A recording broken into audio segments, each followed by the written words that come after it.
لله رب العالمين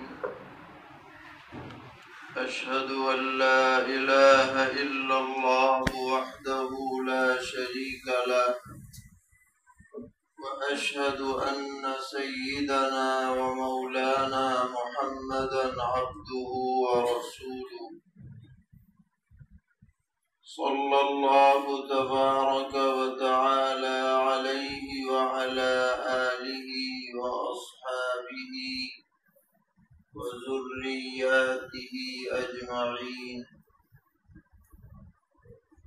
أما بعد فقد قال رسول الله صلى الله تعالى عليه وسلم اللهم لا خير إلا خير الآخرة فاغفر الأنصار والمهاجرة أو كما قال عليه الصلاة والسلام۔ معزز صدر اجلاس، صوبہ مہاراشٹر کے مختلف اضلاع سے تشریف لانے والے اراکین جمعیت اور دانشوران قوم و ملت،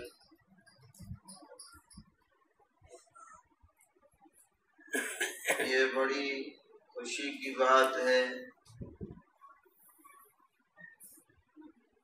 کہ آپ کی صوبائی جمعیت کے ماتحت دینی تعلیمی بیداری مہم بہت خوش اسلوبی کے ساتھ چل رہی ہے،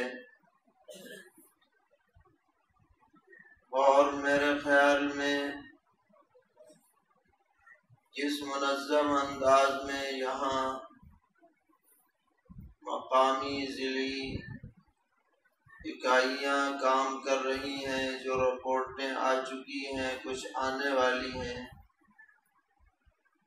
وہ دیگر صوبوں کے لیے بھی ایک بہترین نمونہ ہے۔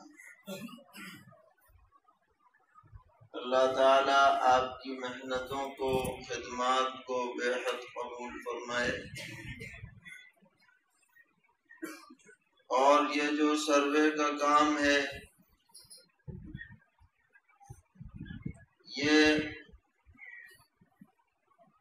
اگلی منزل پہنچنے کے لیے ذریعہ ہے، یہ بجائے خود مقصود نہیں ہے کہ آپ یہ سمجھیں کہ بھئی یہ کام لگایا گیا ہے سروے کا، لہذا سروے کر کے جمع کر دو اور کام پورا ہو جائے۔ سروے تو اس لیے کرایا جا رہا ہے تاکہ اولاً یہ اندازہ ہو کہ ہمارے کتنے بچے بچیاں ابھی تک دین سے محروم ہیں، یہ پتہ چل جائے، اور ثانیاً یہ ہے کہ بھئی جہاں پر ضرورت ہو اور مکتب نہ ہو وہاں مکتب قائم کیا جائے اس سروے کی روشنی میں۔ اور ثالثاً یہ ہے کہ جب آپ سروے کرنے کے لیے کسی کے گھر جائیں گے تو دو چار آپ اس سے باتیں کریں گے تو اس کے دل میں احساس پیدا ہوگا کہ ہاں یہ کام بچوں کو پڑھانے کا ہمیں کرنا چاہیے تھا، ہم نہیں کر سکے۔ یہ فکر اور احساس جب تک پیدا نہ ہو پڑھنے کا تصور ہی نہیں ہو سکتا۔ تو اس سروے کے ذریعے سے صرف اعداد و شمار جمع نہیں کیے جا رہے بلکہ منزل تک پہنچنے کے لیے اس کو واسطہ بنایا جا رہا ہے۔ بات سمجھ میں آ رہی ہے کہ نہیں؟ ہماری منزل کیا ہے؟ منزل ایک ہے کہ ہمارا کوئی بھی بچہ، کوئی بھی بچی فرض درجے کی دینی تعلیم سے محروم نہ رہے۔ یہ ہمارا مشن ہے بس۔ اور یہ میں آگے بڑھ کے کہوں، یہ نہ صرف یہ کہ جمعیت علماء کا مشن ہے، نہ یہ خالص دینی تعلیمی بورڈ کا مشن ہے، نہ یہ کسی اور اس کام کے لیے بنائی گئی تنظیم کا مشن ہے، بلکہ یہ ہر مسلمان کا مشن ہے۔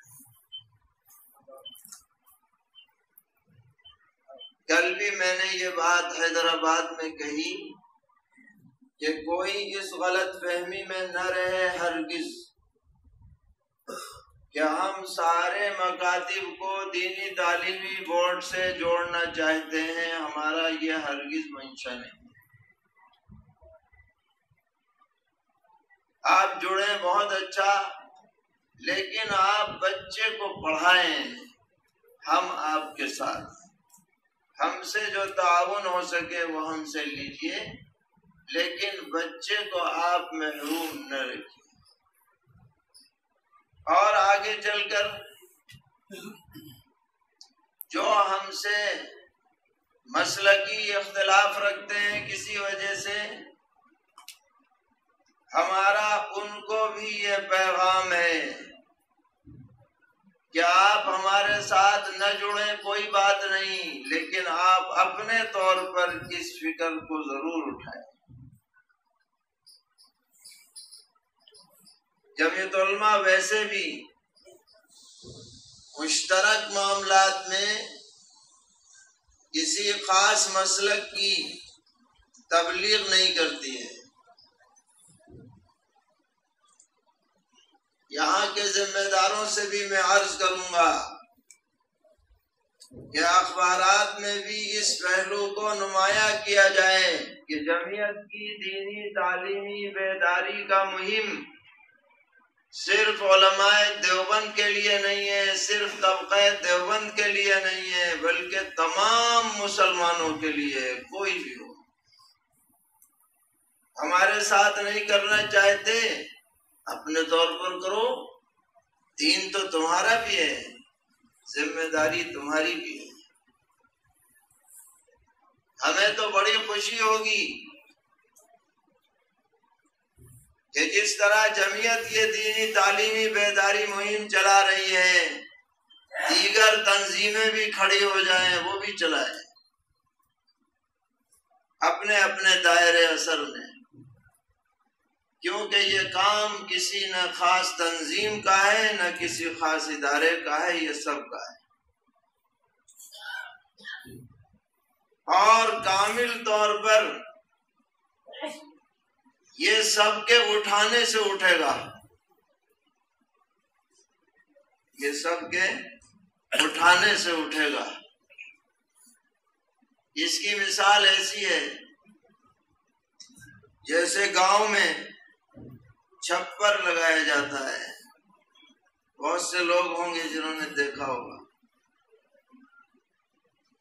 چھپر زمین پر رکھ کر اس کو بنایا جاتا ہے،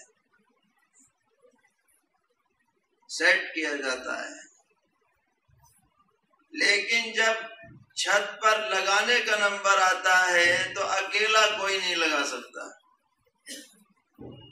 ادھر سے اٹھائے گا ادھر جھک جائے گا، ادھر سے اٹھائے گا ادھر جھک جائے گا۔ جب ایسا موقع آتا ہے کہ بھئی اب بن کے تیار ہو گیا، اب لگانے کا موقع ہے، تو بہت سے لوگوں کو بلایا جاتا ہے کہ بھئی چھپر لگ رہا ہے، ذرا ساتھ لگاؤ۔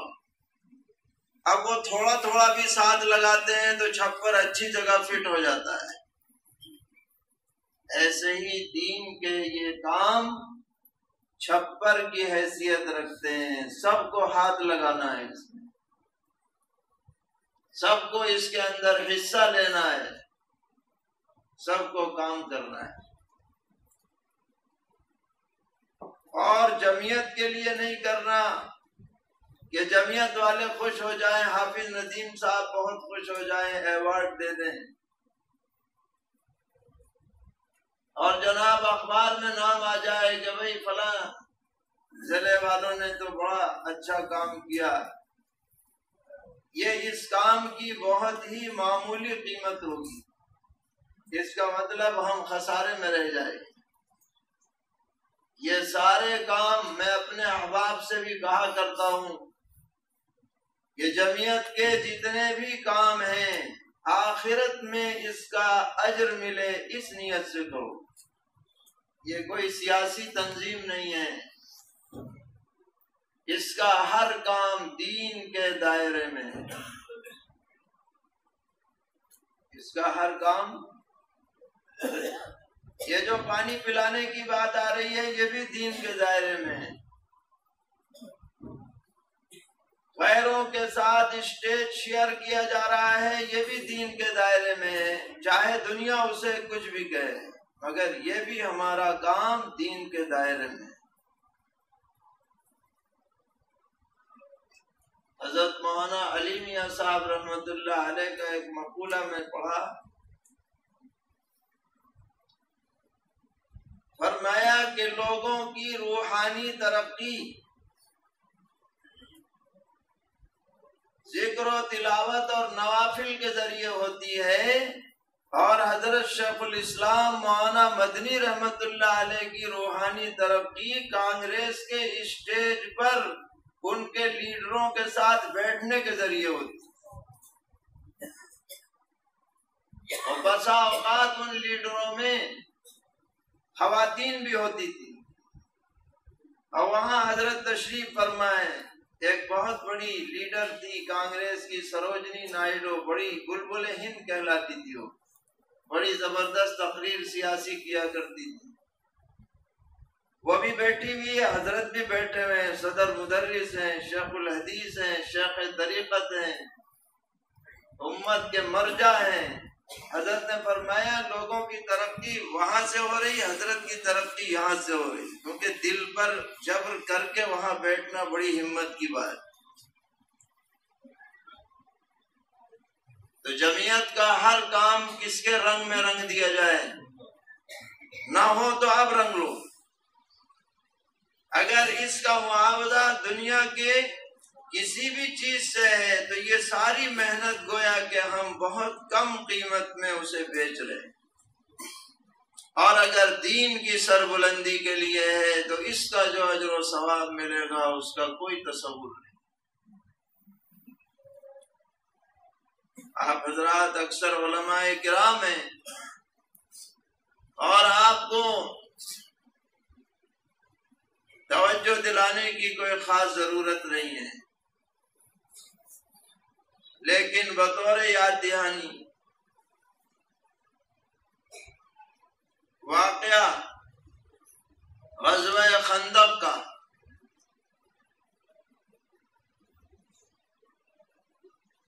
کہ مکے کے لوگوں نے 10,000 کا لشکر جرار مختلف قبائل پر مشتمل مدینے پر چڑھائی کا ارادہ کر لیا، اور اتنا قریب آ چکا جب حضور کو پتہ چلا کہ مدافعات کی بظاہر شکل نہیں،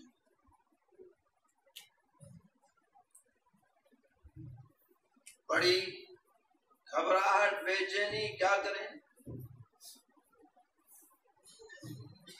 سیدنا حضرت سلمان فارسی رضی اللہ تعالی عنہ مشورے میں موجود تھے، انہوں نے رائے دی کہ ہمارے علاقے میں اگر ایسی صورتحال بنتی ہے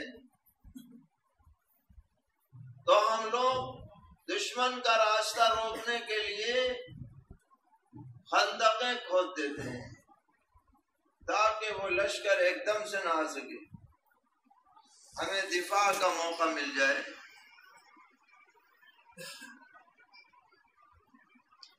نبی اکرم صلی اللہ تعالی علیہ وسلم کو یہ رائے پسند آئی، اور فوری طور پر جس جانب سے یہ لشکر مدینے میں داخل ہو سکتا تھا اس کی نپائی کر کے اور خندق کھودنے کا پلان بنا لیا گیا، اور وقت چونکہ تنگ تھا اس لیے دن رات یہ کھدائی ہوئی، تقریباً 12 فٹ چوڑی، 10 فٹ گہری اور کئی میل لمبی، اور بعد مرتبہ ایسا بھی موقع آیا کہ 4 نمازیں قضا ہو گئیں اور مسلسل کھدائی جاری رہی۔ پیغمبر علیہ السلام نے امت کے سامنے یہ سبق پیش کیا کہ جب اجتماعی ضرورت پیش نظر ہو تو ذاتی فرض کو نظر انداز کر دیا جائے گا، نماز پھر بھی پڑھی جا سکتی ہے، خندق کا کام رک گیا پھر جوڑنا مشکل ہے،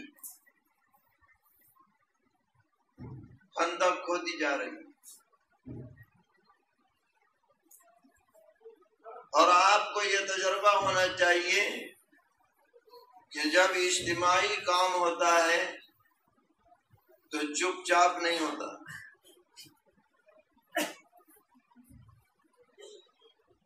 بھاری کام آپ کو کرنا ہے تو چپ چاپ نہیں ہوتا۔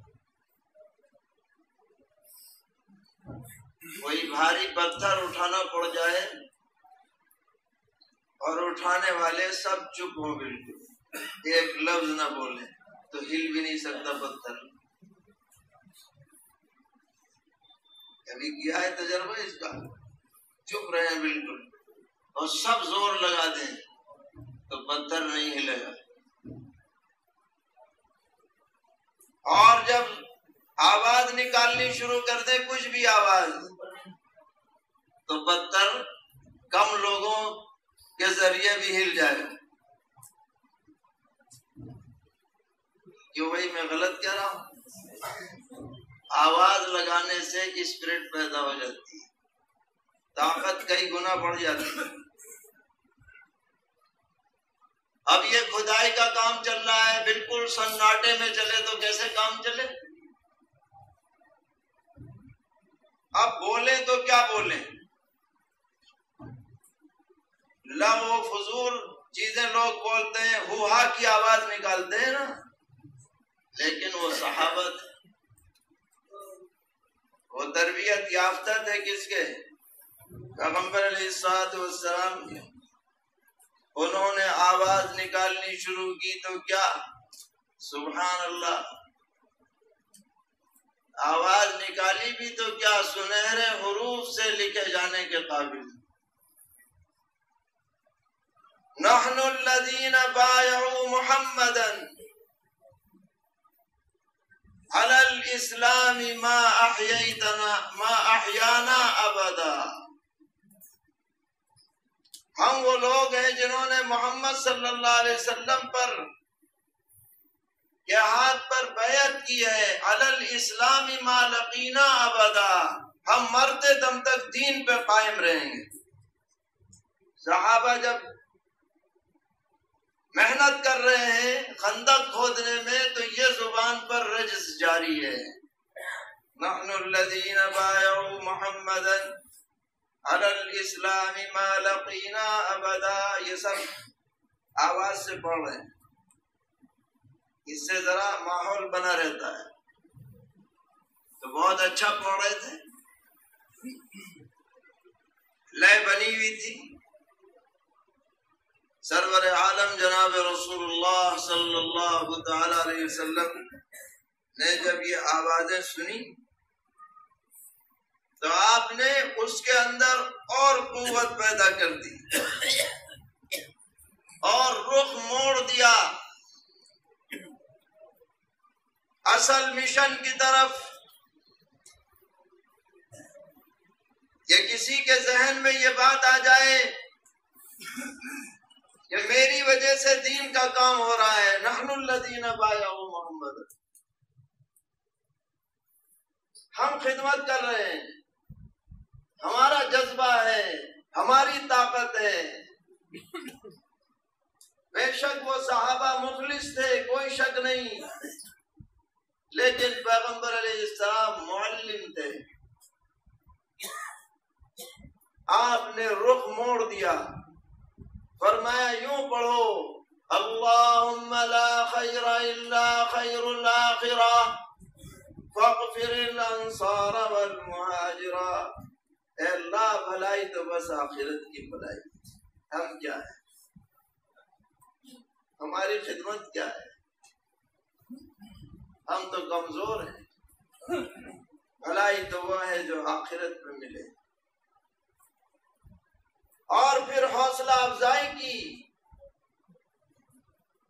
کہ اللہ ان انصار کی بھی مغفرت فرما دے اور ان مہاجرین کے لیے بھی مغفرت کے فیصلے فرمائی۔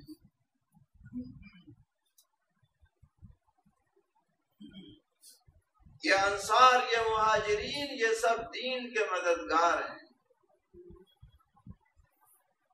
اور بے شک یہ وقت ہے غزوہ خندق کا، اور خاص ماحول میں آپ نے یہ بات ارشاد فرمائی، لیکن آپ کی زبان مبارک سے یہ جو دعا نکلی ہے، حضرات علماء یہاں تشریف فرما ہے، اس دعا کا کچھ نہ کچھ حصہ قیامت تک آنے والے ان تمام لوگوں کو ضرور ملے گا جو دین کی خدمت کریں گے انشاءاللہ۔ اغفر الانصار والمہاجرین، جو دین کی خدمت کرے گا وہ حضور کی اس دعا میں حصہ پائے گا ضرور۔ اللہ تعالیٰ کے ہاں کسی کی محنت ضائع ہوتی نہیں۔ اس لیے میرے بھائیوں، ہم سب کو اپنی ذمہ داری کا احساس کرنا ہے۔ اللہ نے ہمیں جو بھی صلاحیت دی ہے، اور کوئی آدمی ایسا نہیں ہے جس کو صلاحیت نہ دی ہو، فرق ہو سکتا ہے، لیکن کوئی بھی صلاحیت سے انسان محروم نہیں ہے۔ اس صلاحیت کو وہ دین پر لگا دے، دین کی خدمت میں صرف کر دے، زبان ہو، تحریر ہو، ذاتی ملاقات ہو، اجتماعی کام ہو، اپنا حصہ اس میں لگائے۔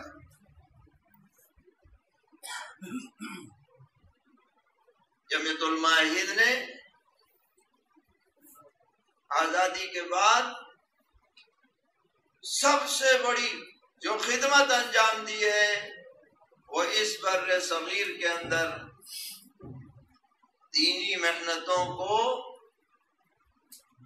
باقی رکھنے، چلانے، تحفظ کرنے، ان کا دفاع کرنے، یہ جمعیت علماء کی سب سے بڑی خدمت۔ اور آپ کے اسی شہر ممبئی میں سن 1954 کے اندر شیخ الاسلام حضرت مولانا سید حسین احمد مدنی نور اللہ مرقدہ نے کی صدارت میں تعلیمی کنونشن ہوا، اور اسی میں باقاعدہ دینی تعلیمی بورڈ کی تشکیل ہوئی، اور حضرت مجاہد ملت رحمت اللہ علیہ کو اس کا جنرل سیکریٹری بنایا گیا۔